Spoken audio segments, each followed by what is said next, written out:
pasada hablamos sobre las neoplasias y también hablamos sobre unas neoplasias benignas, ¿sí? Hablamos sobre los carcinomas, sobre los adenomas. Bueno, ahora vamos a hablar sobre el resto de patologías benignas.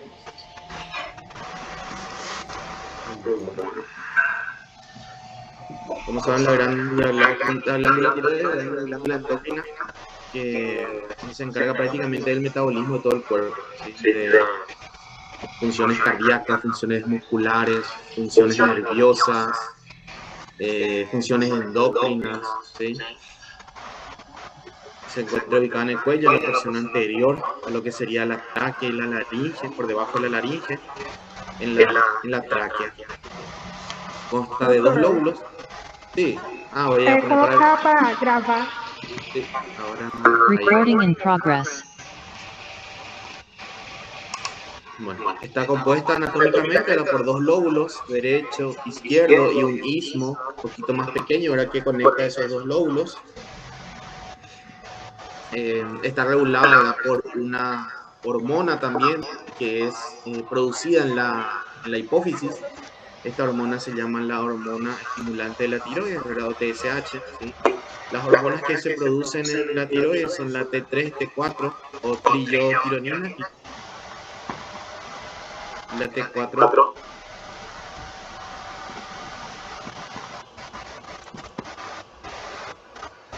Esto a su vez están reguladas por la hormona reguladora de la hipófisis, ¿verdad?, o liberadora de tirotropina. Bueno, una de las patologías, o sea, el cuadro clínico, ¿verdad?, vamos a tener aquí algunos conceptos. Tenemos el hipertiroidismo, ¿verdad?, y la tirotoxicosis. Aunque se parecen bastante en ellos, ¿verdad?, o sea, se presta a confusión.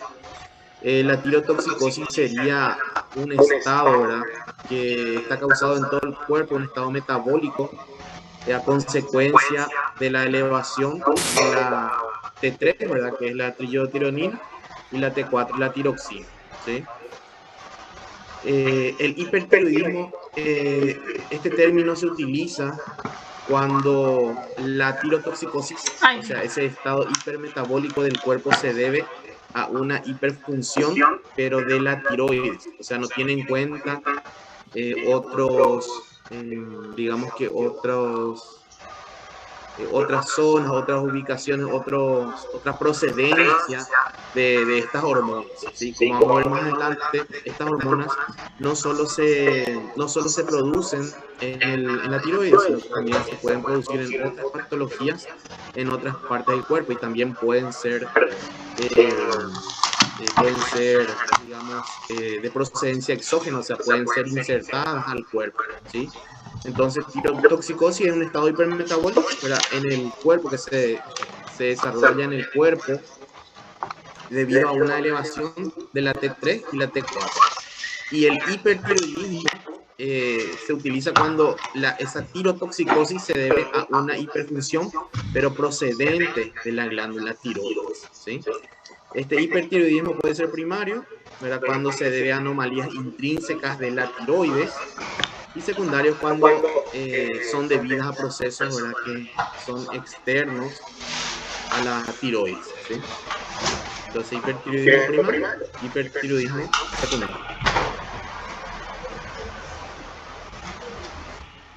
En cuanto a la clínica, acá nosotros no vamos a tener, no, vamos a tocar lo que es la clínica, ¿verdad?, de estas patologías, pero no es, digamos, que ustedes no deben apuntar en lo que leen, ¿verdad? Deben saber los conceptos grandes nada más, no deben apuntar a las clínicas, a todos los síntomas, signos, a manejar todo eso, ¿sí?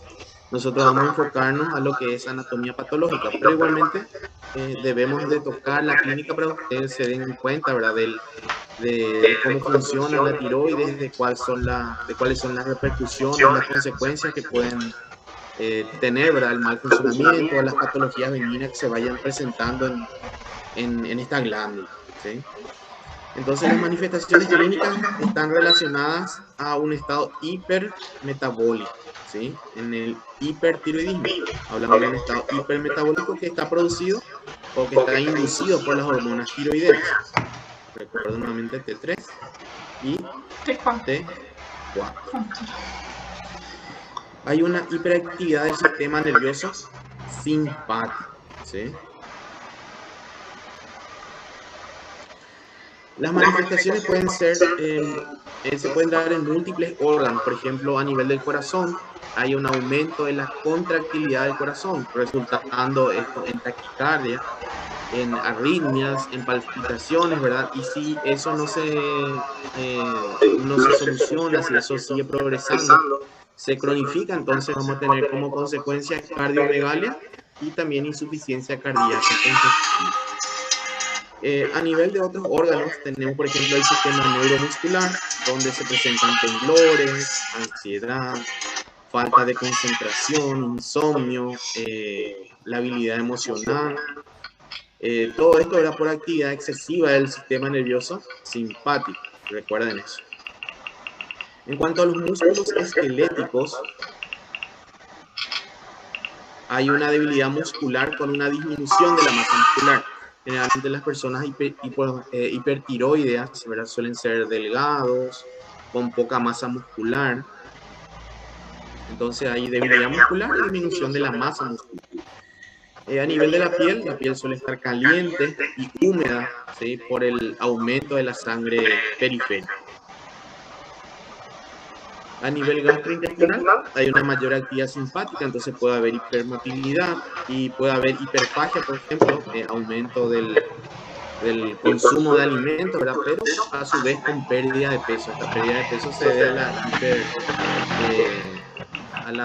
al estado hipermetabólico, ¿verdad?, de la persona. A nivel del esqueleto hay una resorción ósea con osteoporosis, ¿sí? Entonces tenemos osteoporosis en estos pacientes. Y a nivel ocular hay una estimulación del músculo elevador del párpado, entonces tenemos una mirada más fija. Y también vamos a ver que tienen una facies, sería un rostro, digamos, característico, ¿sí?, con lo que se llama exoftalmo, ¿sí?, con los ojos salientes, ¿verdad? Entonces, tiene también sus alteraciones a nivel oculares. En síntesis, como pueden ver, tienen afectación a nivel del corazón, del sistema neuromuscular, del músculo esquelético, en la piel, el aparato gastrointestinal, el sistema óseo y los ojos. ¿Cuáles son las patologías? Cuando nosotros hablamos de hipertiroidismo, nosotros dijimos en el concepto que era un estado hipermetabólico que es causado por una alteración, un aumento, ¿verdad?, de las hormonas tiroideas, pero es debido a la función de la tiroides, ¿sí? Entonces, ¿cuáles son las patologías que vamos a ver en la tiroides y que pueden causar hipertiroidismo? La enfermedad de Graves-Basedow es la más común, es una patología autoinmunitaria. Luego tenemos el bocio multinodular tóxico y el adenoma tóxico, ¿sí? Estas son las patologías que vamos a ver constantemente y que se pueden traducir en hipertiroidismo.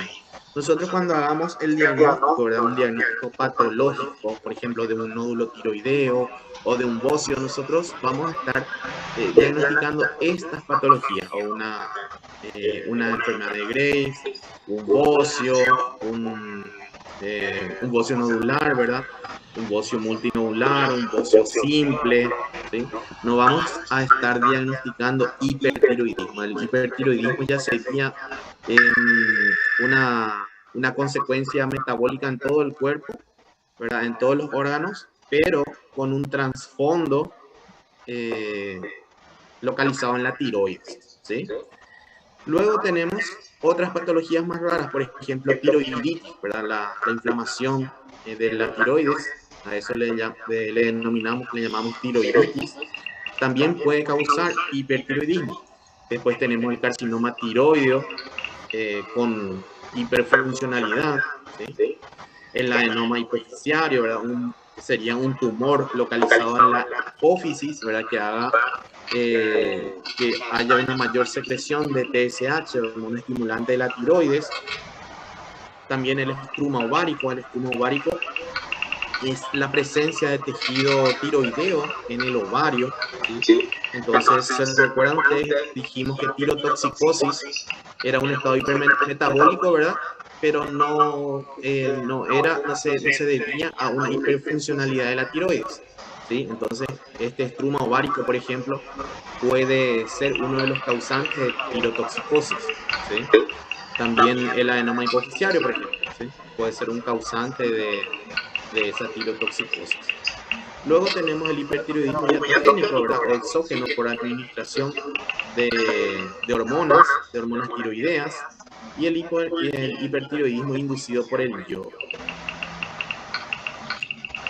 Si yo les pregunto en el examen cuál es la causa más común de hipertiroidismo, entonces sería la enfermedad de Graves, ¿sí? En cuanto al diagnóstico del cuadro de hipertiroidismo, nosotros tenemos los laboratoriales, donde tenemos una concentración de TSH, o sea, de hormona estimulante de la tiroides, disminuida, ¿sí? En los pacientes que tienen hipertiroidismo primario, o sea, en los pacientes que tienen un hipertiroidismo debido a una alteración en la tiroides, ¿sí? Pero, como decimos, hipertiroidismo, entonces, ¿cómo estarían la T3 y la T4? Estarían aumentadas, ¿sí? Ambas, la T4 aumentada y la T3 aumentada, ¿ok? Con TSH disminuida.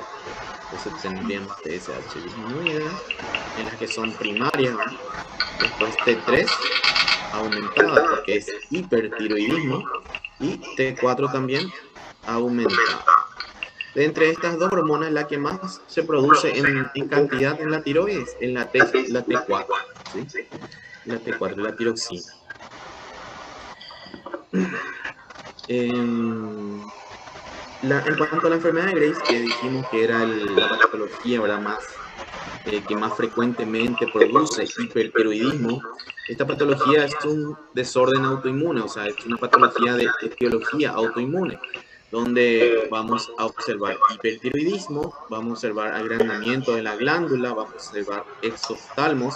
Exoftalmos era la condición, ¿verdad?, donde los globos oculares sobresalen de lo que es la cavidad orbitaria, entonces tendrían los ojos saltones, y la dermopatía infiltrante. Sí, la dermopatía infiltrante es una especie de edema que se puede observar a nivel del rostro.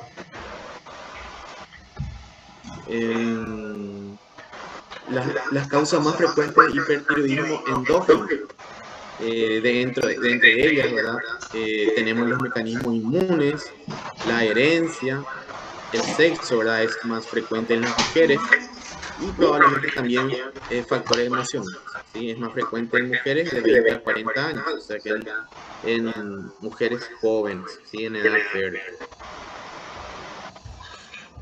Lo que ocurre en la enfermedad de Graves, dijimos ya que tenía un mecanismo autoinmune, ¿verdad? Es que se producen anticuerpos IgG contra el receptor de la hormona estimulante de tiroides, ¿sí? Entonces, contra el receptor que recibe la TSH que es producida en la hipófisis. ¿Sí? Esto entonces digamos que produce una serie de cambios donde la resultante es un aumento de la secreción de la hormona, ¿sí? Entonces hay mayor producción de hormonas. Hay inhibición de las T supresoras, ¿verdad? Hay periodos, por ejemplo, de imbalance hormonal en las mujeres. Eso hace que en el sexo femenino sea más común la enfermedad de Graves. En cuanto a la oftalmopatía, ¿verdad? O sea, las alteraciones que se presentan a nivel de los ojos, tenemos que los linfocitos T, que son sensibilizados por estos anticuerpos, secretan citoquina, ¿verdad? Eso activan fibroblastos orbitarios, entonces empiezan a proliferar y producen colágeno y glucosaminoglucano. La consecuencia sería un aumento de lo que es la matriz extracelular de los tejidos.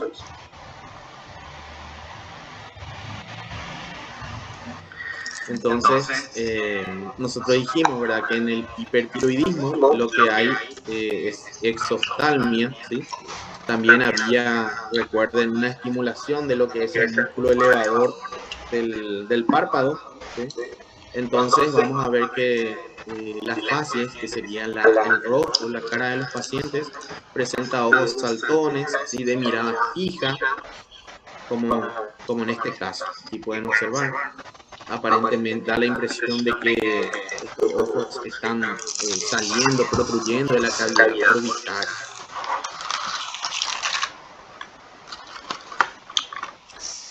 Estos son los órganos, los tejidos, ¿verdad?, que frecuentemente están siendo afectados por el hipertiroidismo, ¿sí? El pelo, por ejemplo, se vuelve más fino, más delgado, ¿sí? Hay exoftalmia, hay sudoración, hay osteoporosis, hay debilidad debilidad muscular, hay taquicardia, hay pérdida de peso, hay trastornos en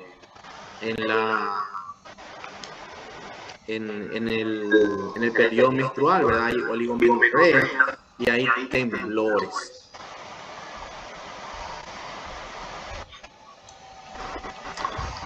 Otros órganos que pueden estar afectados por la enfermedad de Graves, puede ocurrir, por ejemplo, una hiperplasia linfoide generalizada, puede haber hipertrofia de alteraciones químicas en el corazón. En los tejidos de la órbita, ¿verdad?, hay edema con depósito de mucopolisacáridos, entonces hay infiltrado linfocitario y también fibrosis. Y en la piel pueden aparecer pápulas y nódulos pigmentados.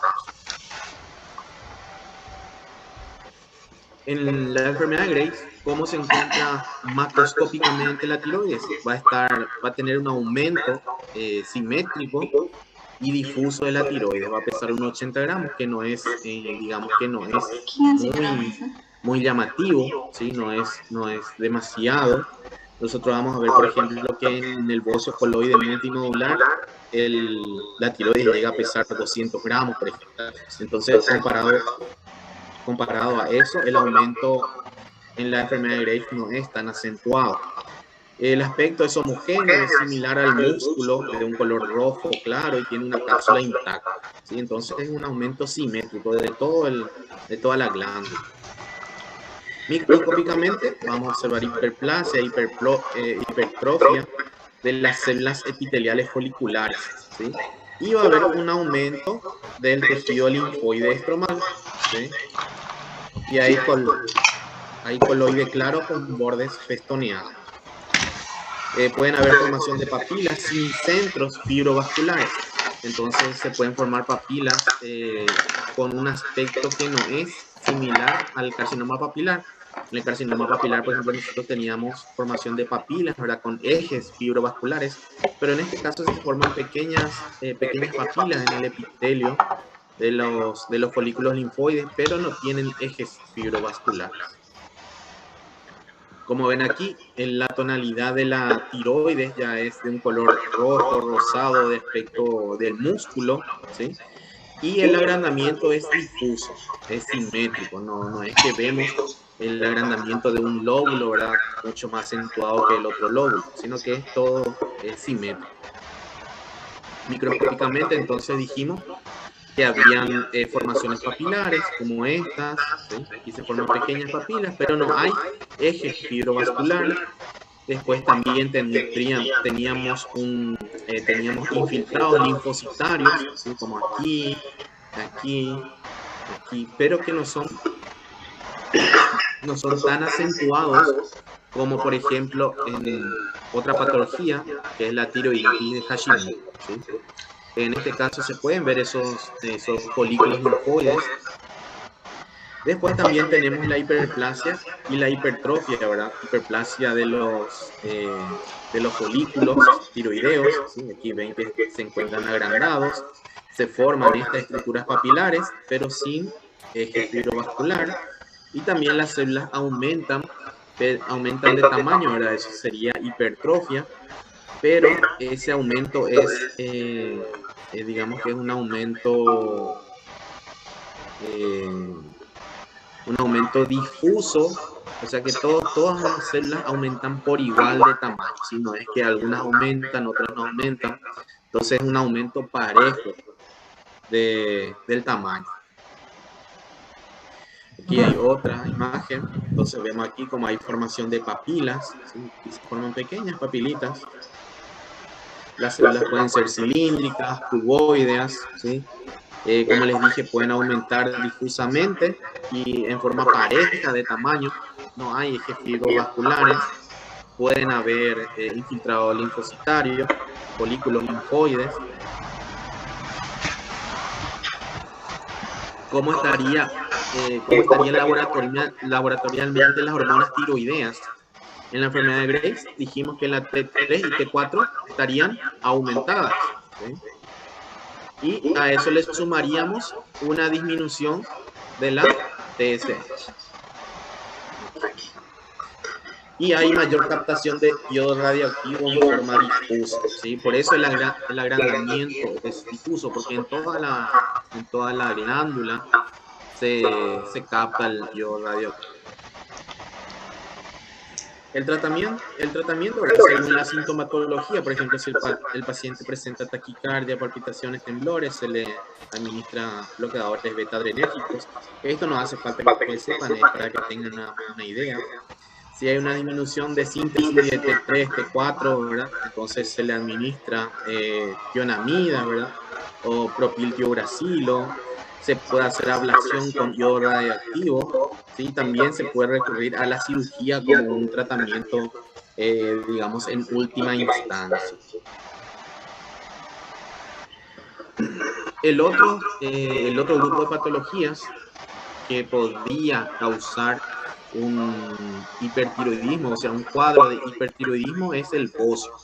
El bocio puede ser difuso, puede ser multinodular, o puede ser un bocio simple, donde veamos un solo nódulo hiperfuncional.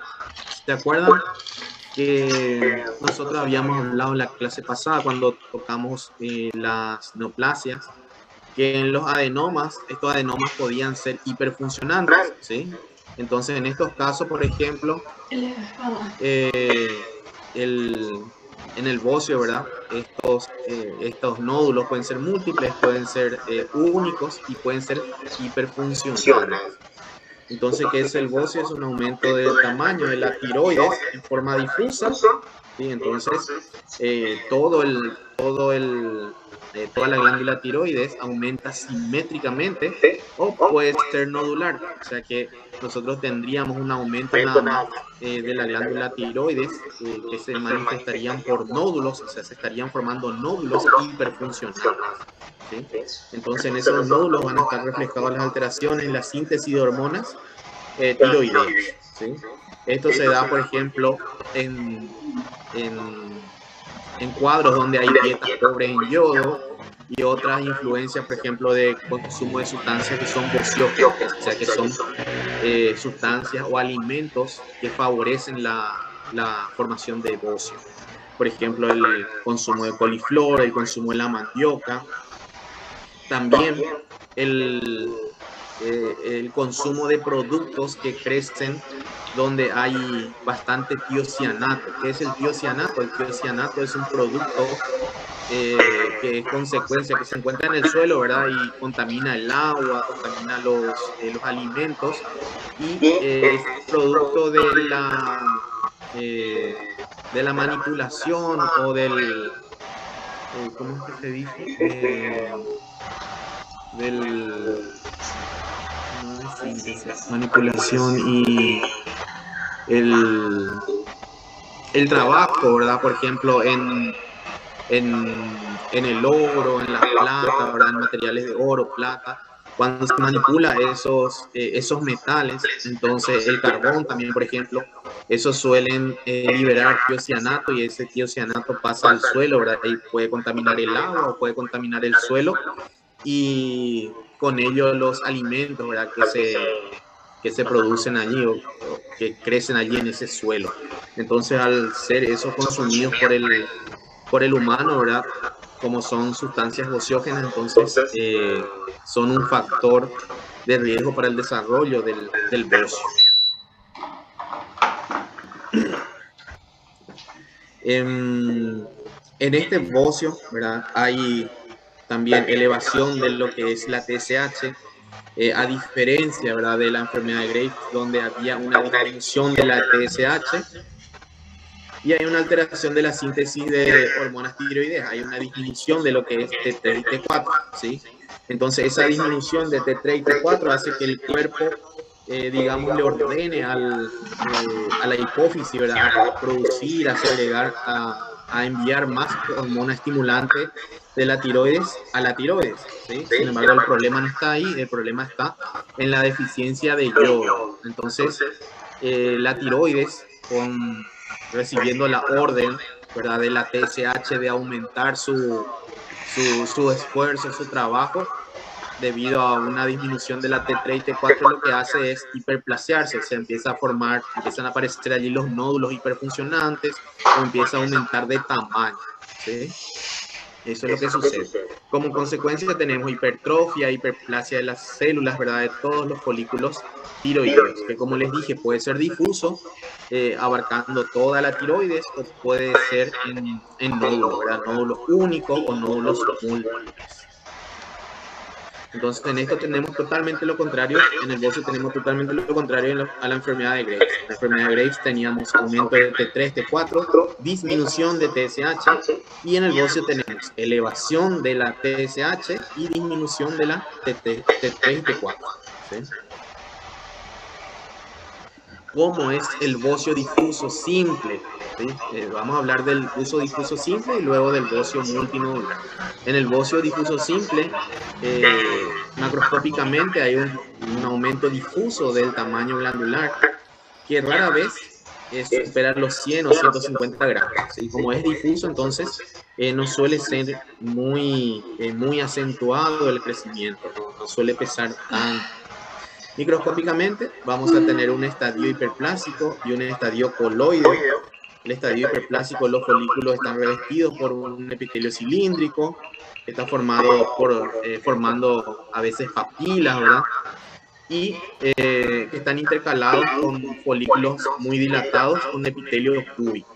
Y en el estadio coloide, lo único que va a variar es que se va a observar el material coloide de color rosado, ¿verdad?, en la luz de estos folículos. Entonces aquí vemos un aumento difuso de la glándula que no es muy marcado.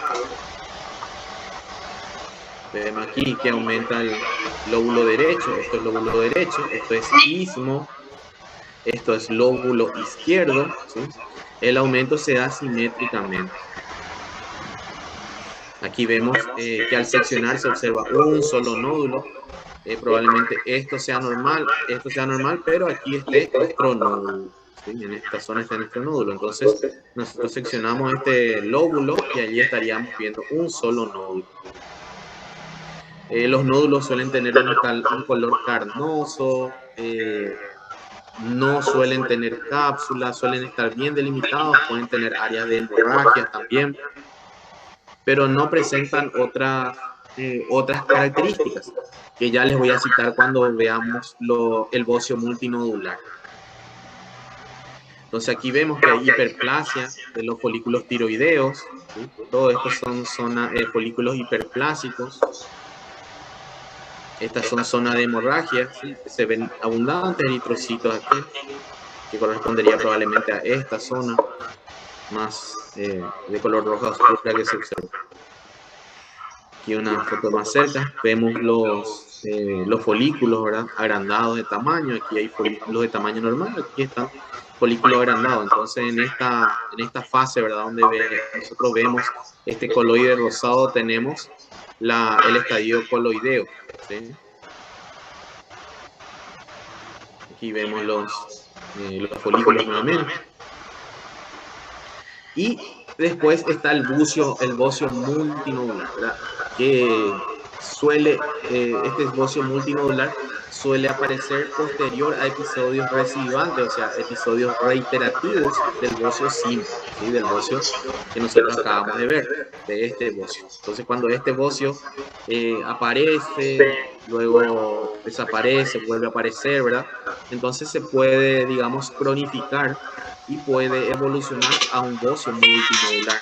Entonces hay un crecimiento de la tiroides ya más irregular y vamos a ver que macroscópicamente, por ejemplo, ya se vuelve asimétrico, ¿sí?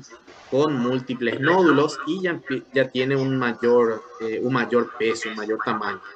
Generalmente pesan 200 gramos o más inclusive.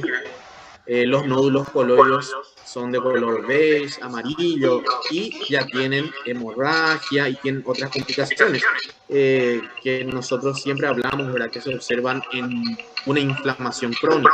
Por ejemplo, fibrosis, cambios quísticos, calcificaciones, ¿sí? Todos estos cambios que no tenía el bocio simple, ya tiene el bocio multinodular. ¿Por qué? Porque ya es como una patología crónica, ya es una consecuencia de un bocio simple, reiterativo. Microscópicamente, los folículos, igual que en el bocio simple, están agrandados, ¿sí? Tienen un epitelio plano, cúbico y tienen coloide en la luz.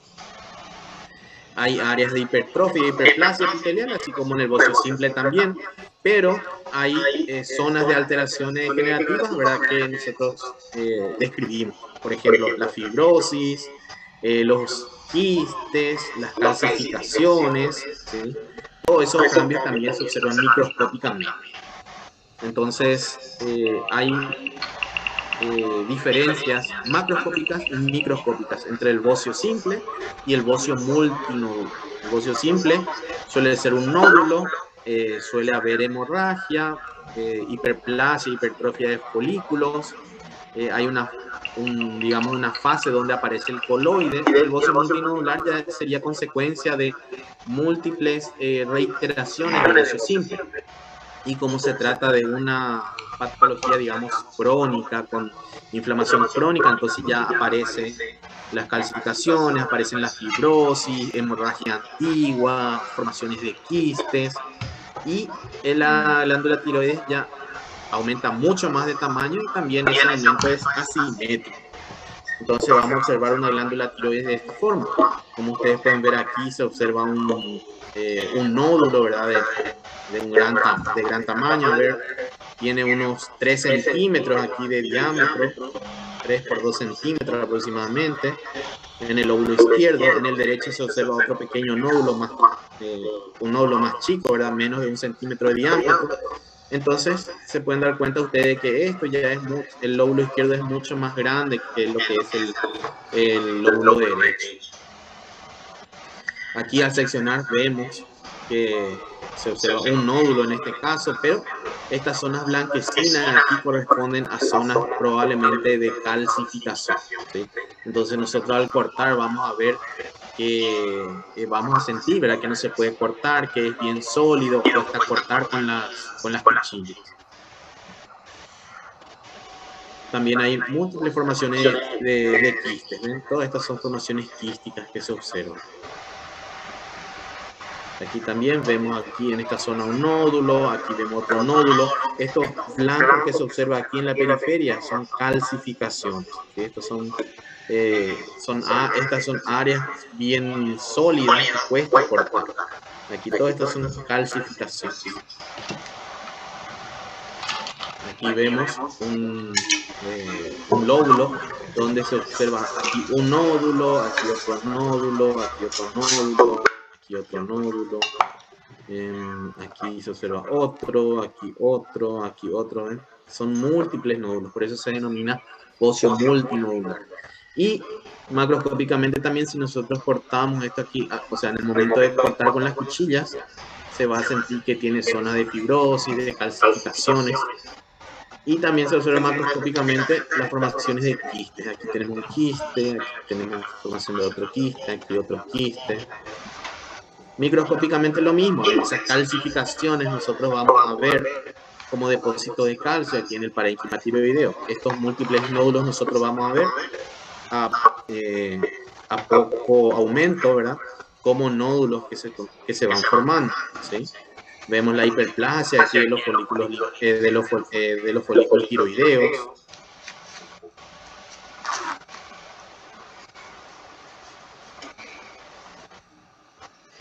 Ahora, en lo otro cuadro clínico que también se puede presentar debido al funcionamiento, a un mal funcionamiento de la tiroides, ¿verdad? Nosotros hablamos de hipertiroidismo, allí hablamos de los más comunes, de las patologías productoras más comunes, ¿verdad? La enfermedad de Graves, el bocio simple, el bocio multinodular. Ahora vamos a hablar sobre el hipotiroidismo, ¿sí? En el hipertiroidismo había un hiperfuncionamiento, o sea, un aumento, digamos, un cuadro hipermetabólico, ¿verdad? Donde la causa se encontraba en la tiroides. Entonces era un cuadro hipermetabólico. En este caso, el hipotiroidismo es lo contrario, ¿sí? Aquí disminuye el metabolismo. Entonces, el hipotiroidismo es cualquier alteración estructural o funcional que interfiera con la producción de cantidades adecuadas de hormona tiroidea y sus consecuencias. Por ejemplo, con el hipotiroidismo podemos tener el cretinismo, ¿sí? El cretinismo se presenta cuando el hipotiroidismo que se desarrolla, ¿verdad? Se desarrolla en la lactancia o en la primera infancia, entonces en los niños pequeños, recién nacidos, pequeños, que pueden ser producidos por un déficit tiroideo materno antes que se desarrolle la tiroides fetal, ¿sí? Entonces, cuando la madre ya tiene un déficit tiroideo y aún no está desarrollado la tiroides en el feto, ¿verdad? Ese niño después puede crecer o puede desarrollar el cretinismo. Vamos a ver unas imágenes, ¿verdad? Donde tienen características que son muy peculiares.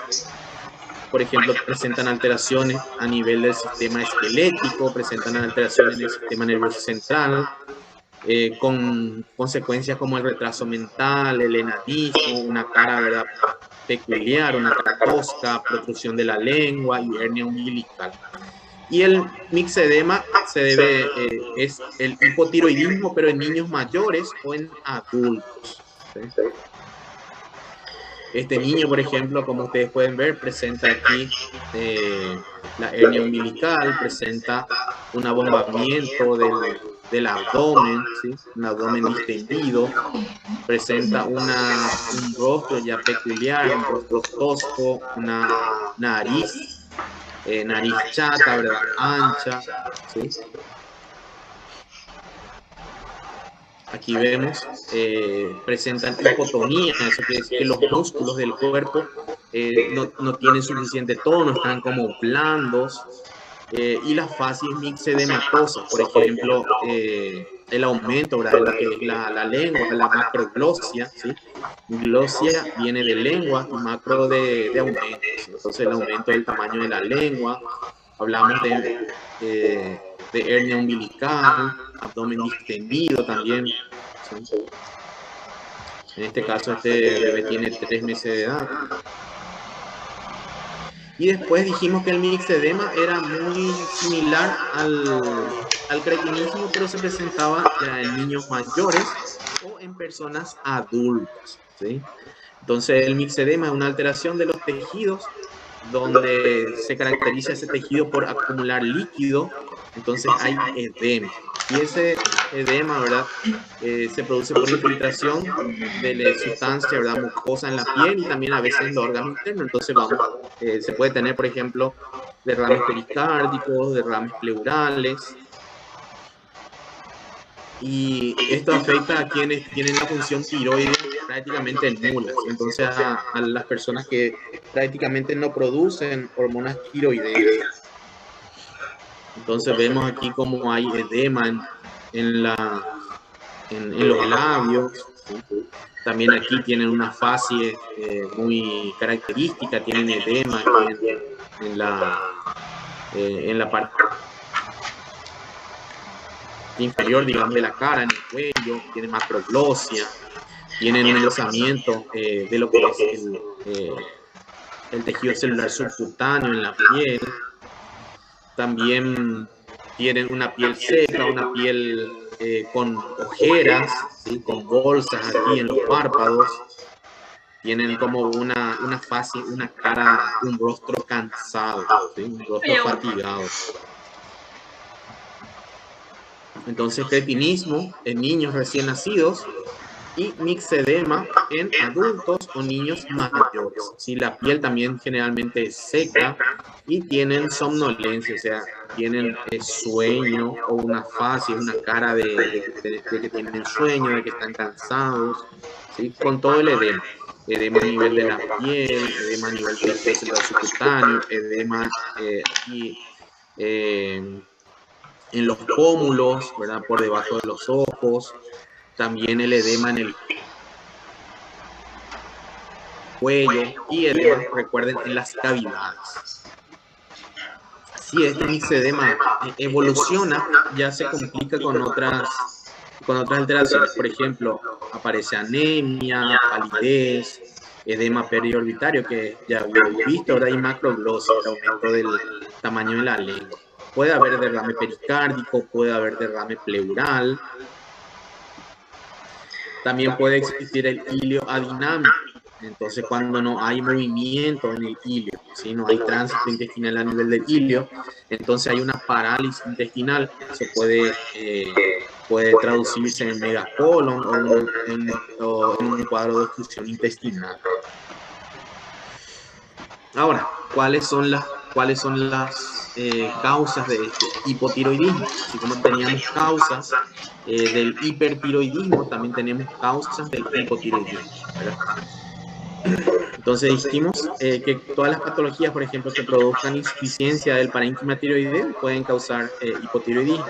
Por ejemplo, alteraciones en el desarrollo de la tiroides, antecedentes de radiaciones, la tiroides de cirugías, o por ejemplo la tiroiditis de Hashimoto. La tiroiditis de Hashimoto es una enfermedad donde hay desarrollo, una enfermedad inflamatoria del parénquima tiroideo. Entonces hay el desarrollo de folículos linfoides en el parénquima tiroideo. Eso hace que disminuya bastante el parénquima funcionante, digamos, de la tiroides. Como consecuencia se produce hipotiroidismo. También en patologías donde haya una alteración en la síntesis de la hormona tiroidea, por ejemplo, el hipotiroidismo primario idiopático, que es cuando hay bloqueos, o sea, alteraciones en los receptores de TSH, de hormona estimulante del tiroides. Déficit de yodo, por ejemplo. Sin yodo no habría un funcionamiento metabólico de la tiroides. También por fármacos que producen una disminución de la producción de hormonas tiroideas, la tiroides de Hashimoto que dijimos, y también las supratiroideas, o sea que alteraciones no en la tiroides, sino en órganos que, digamos, metabólicamente presentan a las tiroides. Por ejemplo, lesiones en la hipófisis.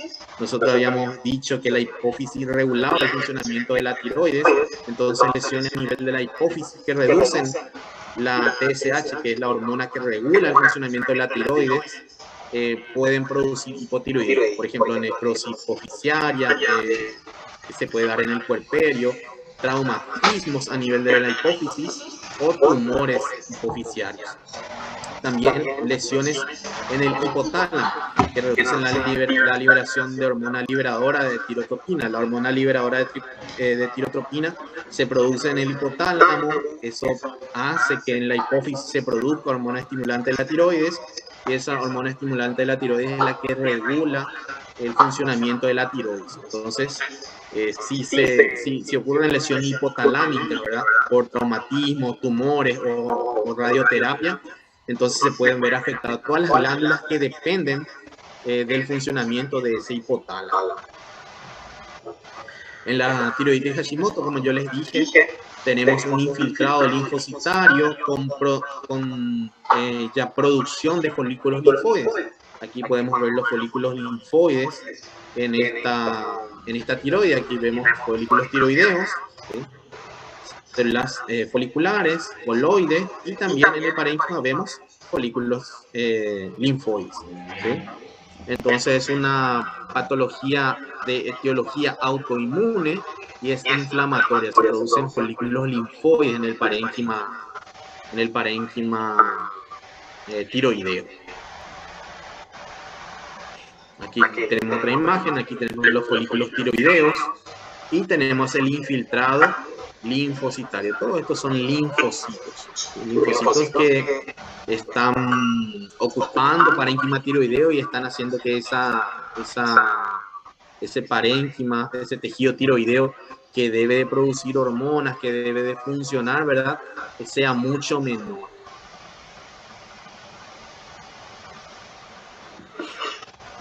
En cuanto a los aspectos clínicos del hipotiroidismo, teníamos una lentificación de todo lo que es actividad física y mental.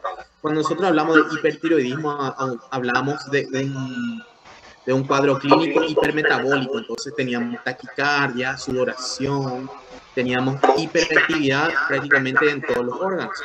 Sin embargo, en el hipotiroidismo tenemos lo contrario. Tenemos fatiga, tenemos apatía, pereza mental, distracción, intolerancia al frío, sobrepeso. En el hipertiroidismo era lo contrario, ¿sí? La piel estaba caliente, las personas eran delgadas, con atrofia, con poca masa muscular. Sin embargo, en el hipotiroidismo tenemos intolerancia al frío, tenemos sobrepeso, estreñimiento, hay una reducción del gasto cardíaco e insuficiencia respiratoria. En el hipertiroidismo nosotros teníamos taquicardia, aumento del gasto cardíaco, inclusive si eso se prolongaba teníamos insuficiencia cardíaca. También en el hipotiroidismo tenemos piel fría y pálida y disminución de la sudoración. Histológicamente nosotros podemos ver, por ejemplo, acumulación de glucosaminoglúcanos y ácido hialurónico en la piel, en el tejido subcutáneo y en las diversas vísceras, ¿verdad? Eso se traduce como edema, aumento de la matriz extracelular, porque estos glucosaminoglúcanos, ácido hialurónico, son todos componentes de la matriz extracelular. En el hipotiroidismo primario tenemos disminución de T3, T4 y aumento de la TSH. ¿Sí?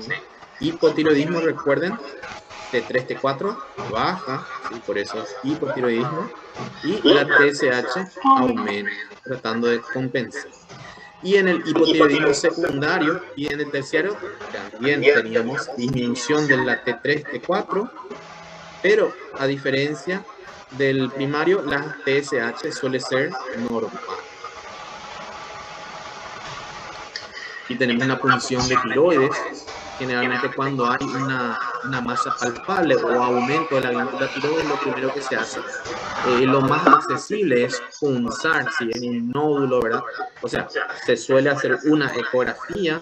En la ecografía se observa si se ve un nódulo, dos nódulos, múltiples nódulos, ¿verdad?, los tamaños, todo eso. Después, para ver la celularidad, se punza y se extienden en láminas y eso se colorea y se observa, se analizan. Nosotros no vamos a ver folículos linfoides en la punción, pero sí vamos a ver las células foliculares. Por lo menos se va a descartar que sea maligno, que sea una patología maligna, ¿sí?